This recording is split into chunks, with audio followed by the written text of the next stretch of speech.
Antonio R. Laureles y Prisciliano Góngora fueron ahorcados.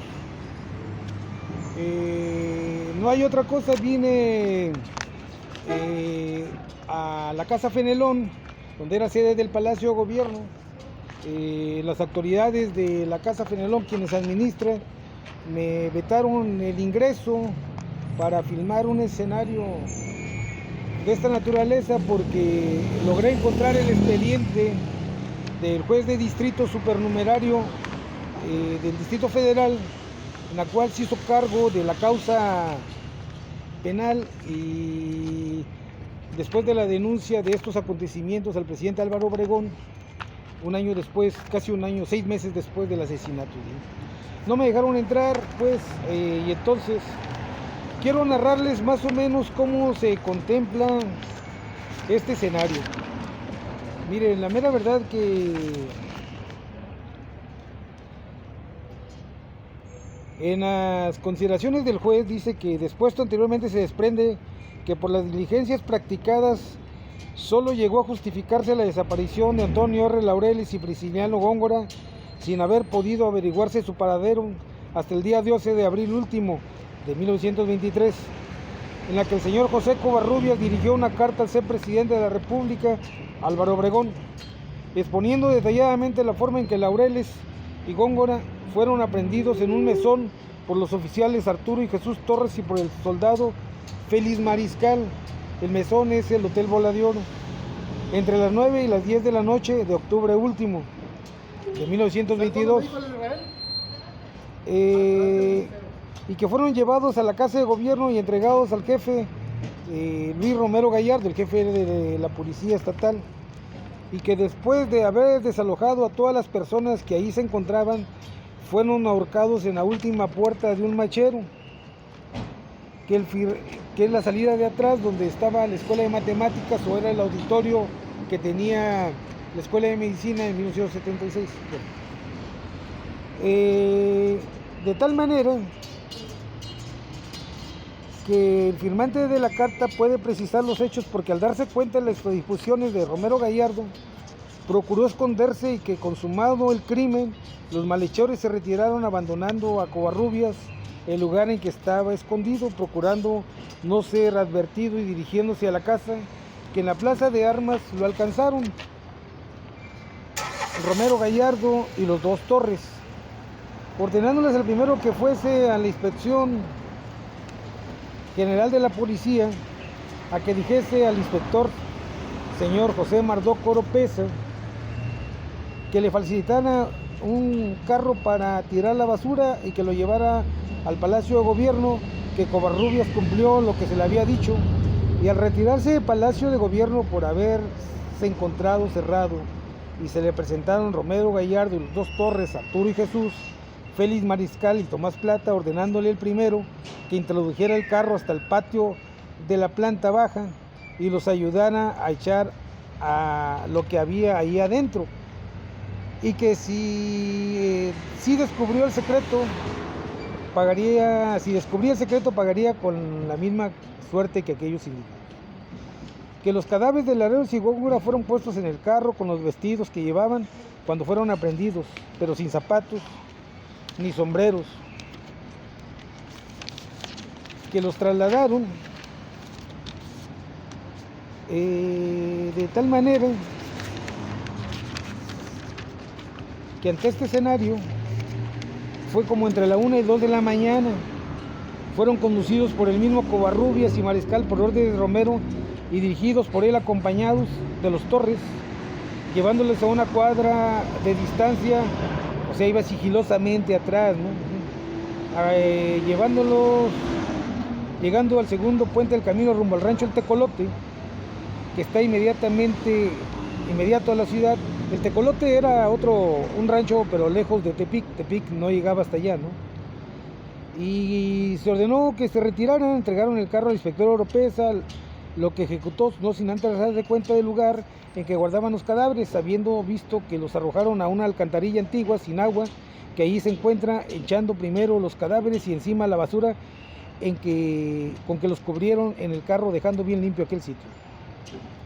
Esta declaración de Covarrubias, que denunció estos crímenes y que se comprobaron en el mismo campo de los hechos, donde encontraron los cadáveres de Laureles y de Góngora en una alcantarilla, y por diligencias que se practicaron en el Palacio de Gobierno, donde fueron colgados por las huellas que ahí había.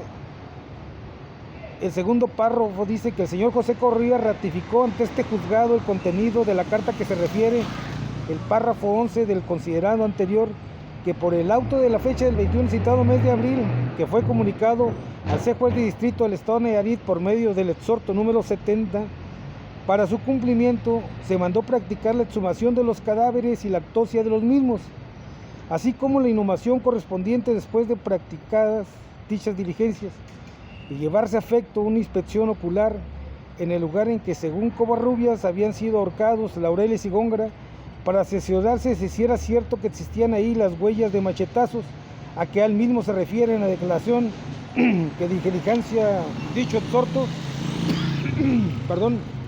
Resultó que sí. El 7 del mes de curso, a las 10:30 se constituyó el personal del juzgado de distrito en el lugar designado por Covarrubias, acompañado de los peritos médicos nombrados doctor Reinaldo Saucedo, Francisco Carrillo, el jefe de Hacienda del Estado, en funciones de agente del Ministerio Público, y los peones respectivos, extrayendo poca profundidad 2 cadáveres en completo estado de descomposición, cubiertos por ramas secas, algo de estiércol, algunos fragmentos de papeles que por la parte legible de los mismos se encontraban revelar pertenecer unos a la jefatura de operaciones en el estado y otros al departamento del archivo del gobierno, según los sellos que en las mismas aparecen en pedazos, madera labrada que al parecer perteneció a algún mueble, varios pedazos de papel carbón y un guarache de baqueta. Que los cadáveres fueron identificados con los que en vida se llamaron Antonio R. Laureles y Prisciliano Góngora, y que fueron identificados por los señores Mateo Magallón y Albino Casillas. Mateo Magallón también era empleado de la Procuraduría de los Pueblos. Que el certificado de autopsia, suscrito por los peritos médicos expresados anteriormente, aparece que los fundados de todos los hechos que exponen en el aludido certificado o informe sobre la autopsia de los cadáveres de que se han hecho méritos son de parecer de los individuos a que se refiere murieron por una acción violenta, constricción ejercida en la región cervical. Fueron ahorcados. ¿Cómo inició este proyecto? Bueno, el 17 de abril de 1922, se constituyó una Procuraduría de Pueblos dependiente de la Comisión Nacional Agraria para patrocinar a los pueblos que lo desearan gratuitamente sus gestiones de dotación o restitución de ejidos. Su primer titular en Nayarit fue Arturo Buchar, un sinaloense nativo de por allá, y dejó el cargo el 7 de octubre de 1922 y fue relevado por Antonio R. Laureles, que ya traía el nombramiento expedido por Álvaro Obregón. En efecto, el 7 de octubre del 22 llegó a la ciudad de Tepic Antonio Laureles Ramos, conocido más como Antonio R. Laureles, nacido en Guadalajara, pero que tenía desde los 6 años en Tuxpan. Venía de la capital del país y traía bajo el brazo su flamante nombramiento como procurador de asuntos agrarios expedido por la Comisión Nacional Agraria. De inmediato ese día se hospedó en el Hotel Bola de Oro frente a la plaza principal, y su propia habitación le sirvió de oficina en los días posteriores, cuando empezó a atender los asuntos de su encomienda, que se referían casi todos a solicitudes de tierras.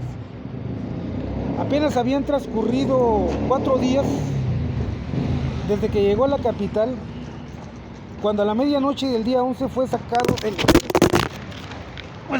hotel. Bueno, por aquí se me cayó. Fue sacado del hotel. Y entonces, con engaños, junto con su ayudante, el sanblaseño Prisciliano Góngora, por el diputado federal y coronel Ismael Romero Gallardo, y su hermano Luis, quien era teniente coronel, acompañado por Arturo Torres, José Covarrubias y Félix Mariscal. estaba bien claro, ellos habían ido por él, ¿no? ¿Sí? De acuerdo con su propio relato, pues se estableció dónde fueron encontrados unos meses después, ¿no? Entonces, sin embargo, queda bien claro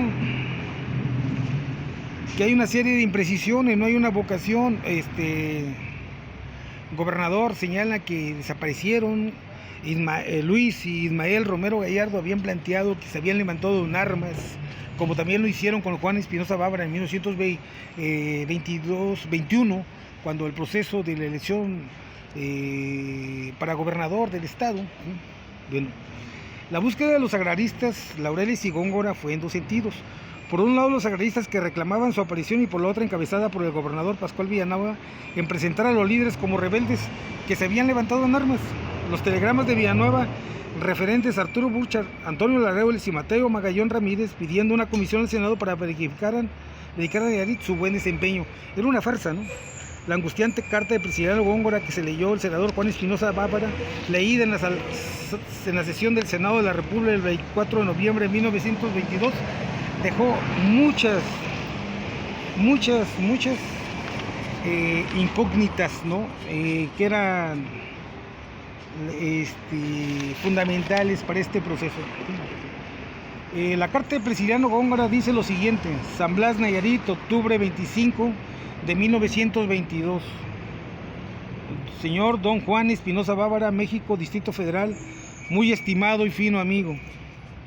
Tengo la pena que decirte que hay sospechas de que mi hijo Prisciliano Góngora y un señor Antonio R. Laureles hayan sido asesinados por órdenes del gobernador, pues del día 12 el actual desapareció en Tepic sin que se tenga alguna noticia de ellos. Los dos eran empleados de la Comisión Nacional Agraria en Tepic y a la vez se perdieron. Te digo esto porque ayer llegó a Tepic Guillermo Martínez, a quien tú conoces, y me dijo con frecuencia se están desapareciendo hombres honrados por el simple hecho de ser agraristas y no simpatizar con el gobernador. ¿Es posible, Juan, que no haya una persona que se acerque al señor presidente de la República y le diga que los habitantes de este estado estamos peor que en los tiempos del nefasto Lozada? Ustedes saben quién fue Lozada. Sin garantías y sujetos a los caprichos de dos casas extranjeras que quieren vengar agravios teniendo de su parte a todas las autoridades. Pues en verdad que el gobernador no es más que un autómata y por añadidura de mal corazón. Yo estaría conforme con que a mi hijo la ley lo hubiera condenado a pena última, pero no lo estoy porque se dice que los matan a puñaladas y ocultamente sin dejarlos siquiera justificarse ante quien los acusa. Te ruego influyas porque la Secretaría de Gobernación o quien tú creas conveniente exija a este gobernador diga el paradero de mi hijo Laureles o que le exijan responsabilidad por tanto crimen que están cometiendo. Para despistarme, tuvo la audacia el gobernador de preguntar al presidente municipal de este puerto y por telégrafo si estaban aquí o si tenía noticias de dónde estuviera mi hijo, haciendo correr el rumor de que se había levantado en armas. Sin duda que el gobernador no sabe que mi hijo era obregonista de corazón y nunca perteneció a ningún bando político, siempre fue empleado comercial o trabajaba por su propia cuenta. Como tú también tienes hijos, considérame cómo estaré de afligido, así como también su señora, hijita y hermanos de mi hijo. No dejes de contestarme y decirme algo, sea bueno o malo. Siempre a tus órdenes, me repito, tu atento amigo y seguro servidor, A. Góngora. Rúbrica, noviembre 4 de 1922. Juan, detuve esta carta esperando tener alguna noticia de mi hijo querido. Hasta este momento nada sé de él, ni de Laureles. Si tú sabes algo, dímelo, te lo agradeceré mucho. El senador nayarita Juan Espinosa Bárbara desde la tribuna del Senado continuó entonces haciendo una referencia de las condiciones de la agresión en que se encontraban los dirigentes agrarios en la entidad. Y les dijo: ¿habéis escuchado esta carta de un padre que está afligido por la muerte de su hijo y que no sabe dónde quedó el cadáver? ¿Habéis también escuchado un telegrama del usurpador gobernador porque trata de sincerarse? Ahora vais a conocer los nombres de otros nayaritas que han muerto. Y hace una relatoría de muertos que habían pasado por Nayarit, que ya los estableceríamos en otra cosa, ¿sí? para diciembre de 1922 se integra una comisión de senadores, ¿no? Esa comisión de senadores, ¿sí?, está encabezada por el hermano del gobernador de San Luis Potosí, Truchuelo, ¿sí? Viene Gómez, viene otro senador, vienen 3 senadores, Ortega, senador Ortega, ¿sí? Juan Espinosa Bábara no se desea integrarse a la comisión investigadora para ver las atrocidades que se habían cometido en este régimen. ¿Qué sucede entonces? Sí, bueno, Bábara esgrime sus argumentos, ¿no? O sea, dice, no voy a legitimizar este escenario, ¿no? Vamos a dejar que sea una comisión y que traiga aquí los datos que se han estado haciendo referencia, ¿no? ¿Sí? Bien, pasa la comisión, llega en diciembre la comisión, ¿sí? Pasa enero, febrero, marzo, abril, mayo, junio, julio, agosto, y en septiembre sube a la tribuna Juan Espinosa Bábara y les dice que a 9 meses de la comisión no ha rendido un informe al Senado de la República sobre las investigaciones de Nayarit. Truchuelo salta a la palestra para decir que sí hay muchas irregularidades, pero no tienen una sola prueba de que sea Pascual Villanueva el responsable de estos homicidios, ¿no? ¿Qué sucede entonces? Sí, Espinosa Bábara era un legislador, sí, con una verticalidad, sí, sin precedentes en la historia legislativa de este país, de esta nación, ¿no? Sí, y les dice que todos los diputados todos los senadores, sí, fueron corrompidos por el dinero de la casa Aguirre, la Delius y por el gobernador del estado, ¿no? Sí. Hicieron caso omiso de este tipo de pretensiones, ¿no? Se da un debate sin precedentes, ¿sí? Sin embargo, Ortega, en su alegoría, agarra Breño y empieza a establecer el conflicto de Nayarit vinculado a otras entidades de la República, ¿no? La comisión senatorial perdió el expediente de su investigación, ¿sí? Entonces le pedirían a Espinosa Bábara que si él tenía toda la relatoría de todos los sucesos, ¿sí?, bueno, pues los diera a conocer. ¿Qué estaba sucediendo en el Senado de la República en septiembre de 1923? ¿Sí?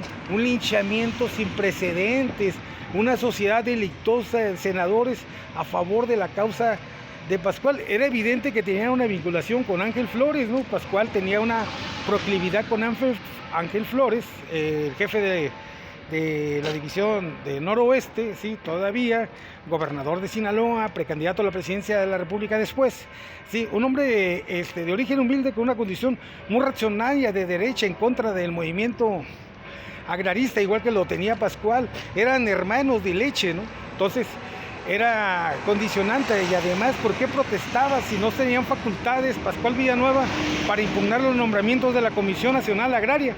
Había un viejo reclamo, ¿sí? Sí, en noviembre de 1921, al calor de las elecciones federales, Antonio R. Laureles firmó su sentencia de muerte e hizo la lista pormenorizada de todas las irregularidades electorales que se habían registrado en el municipio de Tuxpan, sin saber que un año después, en octubre, sería asesinado. Yo creo que es fundamental que tengamos una conciencia de estos acontecimientos que tengan en Nayarit, ¿sí? Les quería enseñar el área donde fue colgado Antonio R. Laureles y Prisciliano Góngora. No me dejaron entrar, no me dejaron filmar. Voy a hacer las gestorías adecuadas, sí, porque el director de esta área tiene instrucciones precisas de que no entremos, ¿no? Bueno, no es personal, creo que es que en contra de todos. Muchas gracias.